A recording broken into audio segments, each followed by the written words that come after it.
Good morning students. मैं आपकी हिंदी अध्यापिका हूँ। मेरा नाम मंजू सिंह है।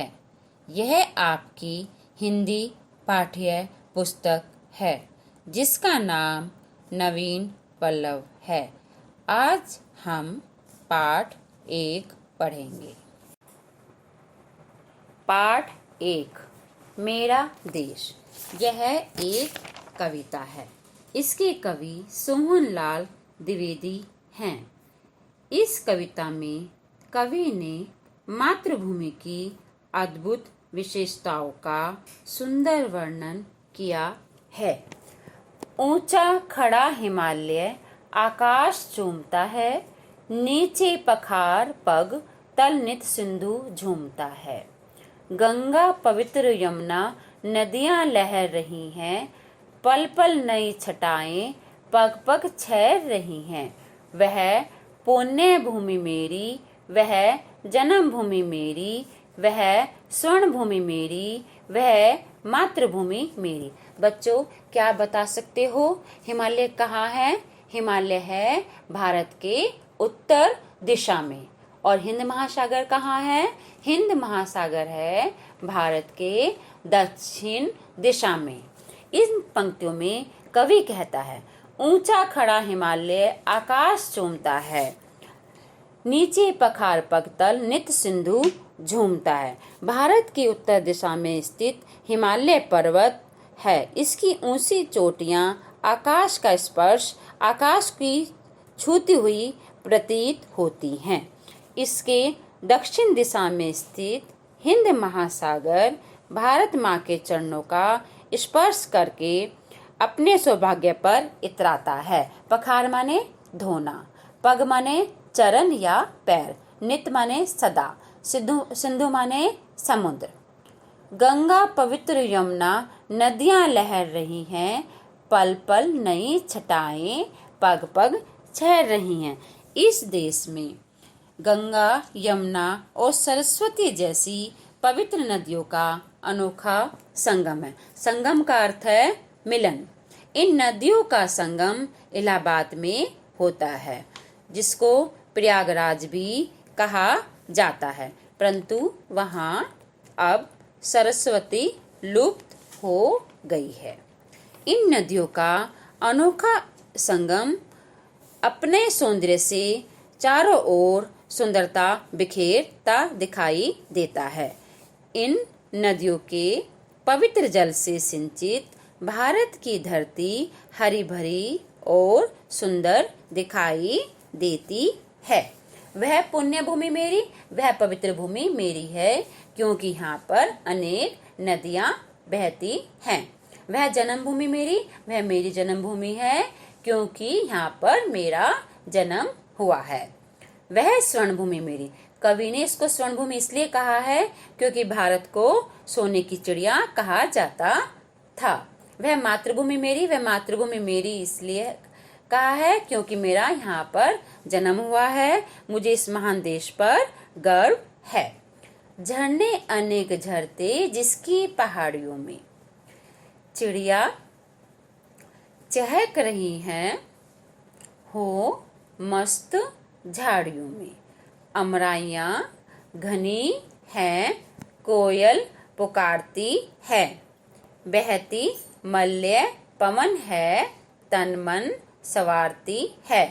वह धर्म भूमि मेरी, वह कर्म भूमि मेरी, वह जन्म भूमि मेरी, वह मातृभूमि मेरी। कवि कहता है, भारत के पर्वतीय क्षेत्रों में कल कल बहते हुए झरने यहाँ की शोभा बढ़ाते हैं। चिड़िया चहक रही हो मस्त झाड़ियों में, और इसकी झाड़ियों में मस्त होकर चिड़िया भी चहकती हैं। अमराइयाँ घनी हैं, कोयल पुकारती हैं। अमराइयाँ माने आमों के बगीचे। जब वसंत ऋतु आती है तो चारों ओर हरियाली छा जाती है, फूल खिल जाते हैं।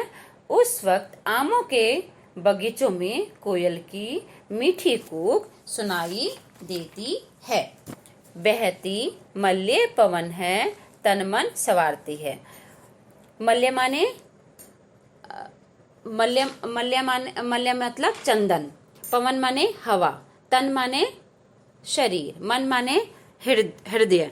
हिमालय पर्वत से आने वाली शीतल हवा भी प्राणियों के तन मन को शीतलता से भर देती है, अर्थात मनुष्य को ताजगी से भर देती है। वह धर्म भूमि मेरी, यहाँ पर अनेक धर्मों की स्थापना हुई है, इसलिए से धर्म भूमि कहा है। वह कर्म भूमि मेरी, कर्म भूमि इसलिए कहा है क्योंकि हमारा देश कर्म प्रधान देश है। वह जन्मभूमि मेरी, वह मातृभूमि मेरी। वह जन्मभूमि मेरी है, वह मातृभूमि मेरी है, क्योंकि यह मुझे सदैव कर्म और धर्म के मार्ग पर चलने की प्रेरणा देती है। जन्मे जहाँ थे रघुपति, जन्मी जहाँ थी सीता। श्री कृष्ण ने सुनाई वंशी पुनीत गीता। गौतम ने जन्म लेकर जिसका सुयश बढ़ाया, जग को दया दिखाई, जग को दिया दिखाया। वह युद्ध भूमि मेरी, वह बुद्ध भूमि मेरी, वह जन्म भूमि मेरी, वह मातृभूमि मेरी। जन्मे जहाँ थे रघुपति, जन्मी जहाँ थी सीता। श्री कृष्ण ने सुनाई वंशी पुनीत गीता। कवि ने इन पंक्तियों में भारत में जन्मे अनेक वीर महापुरुषों का भी वर्णन किया है। इसी देश में श्री रामचंद्र जी का जन्म हुआ था, जो मर्यादा पुरुषोत्तम है। उनका जीवन चरित्र मानव जीवन का सर्वोच्च आदर्श प्रस्तुत करता है।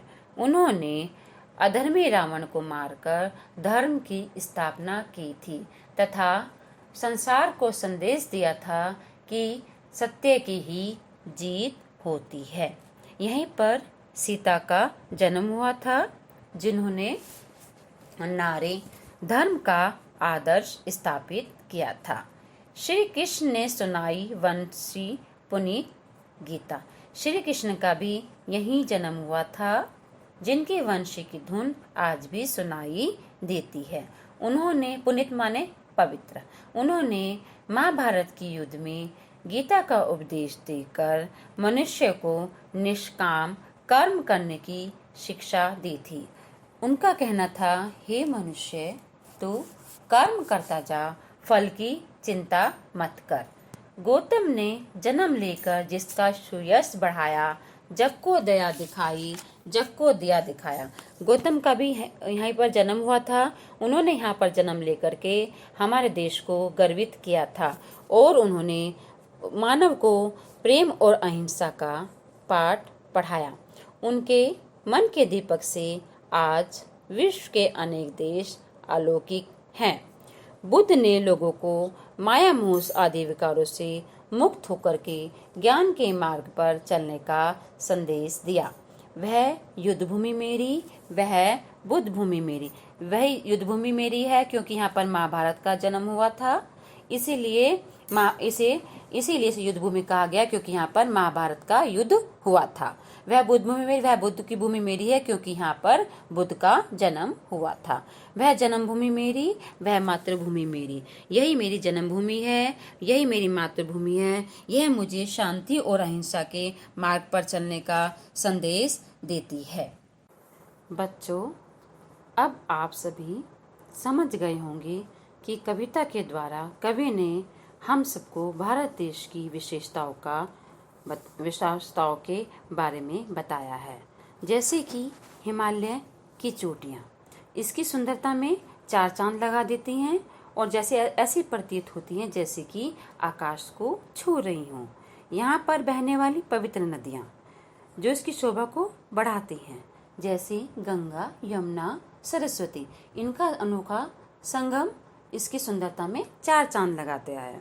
अतः उन्हीं के कारण हमारा देश हरा भरा और अनेक खनिजों से परिपूर्ण है।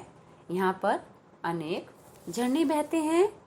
यहीं पर अनेक वीर महापुरुषों ने जन्म लिया, जैसे राम, सीता, श्री कृष्ण, गौतम बुद्ध। इस प्रकार से हमारी ये जो धरती है स्वर्ग से भी श्रेष्ठ है। बच्चों, आपको हिंदी पल्लव की एक कॉपी बनानी है और उसमें इस कविता की 8 पंक्तियां लिखनी और याद करनी है तथा आपको शब्द अर्थ भी लिखने हैं। जैसे पखाड़ना, पखाड़ना का अर्थ है धोना। पग, पग का अर्थ है पैर या चरण। नित, नित का अर्थ है रोज। सिंधु, सिंधु का अर्थ है समुद्र, समुद्र को सागर भी कहते हैं। पुण्य, पुण्य का अर्थ है पवित्र। मल्य, मल्य का अर्थ है चंदन। पुनीत, पुनीत का अर्थ है पवित्र। जग, जग का अर्थ है संसार, संसार को दुनिया और विश्व भी कहा जाता है। आपको ये श्रुतलेख भी लिखने हैं। श्रुतलेख यानी कि कठिन शब्द। सिंधु, स्वर्ण, पुण्य, मात्र, श्री कृष्ण, बुद्ध। निम्नलिखित प्रश्नों के उत्तर लिखिए। प्रश्न नंबर 1, हिमालय क्या करता है? प्रश्न नंबर 2, कौन कौन सी नदियां लहर रही हैं? प्रश्न नंबर 3, कविता में भूमि के लिए कौन कौन से विशेषण दिए गए हैं? प्रश्न नंबर 4, इस देश में जन्म लेकर किन किन लोगों ने इसका यश बढ़ाया है? प्रश्न नंबर 5, गौतम बुद्ध ने संसार को क्या दिया? क्वेश्चन नंबर ख, दी गई पंक्तियों का संदर्भ सहित अर्थ लिखिए। ऊंचा खड़ा हिमालय आकाश चूमता है, नीचे पखार पगतल नित सिंधु झूमता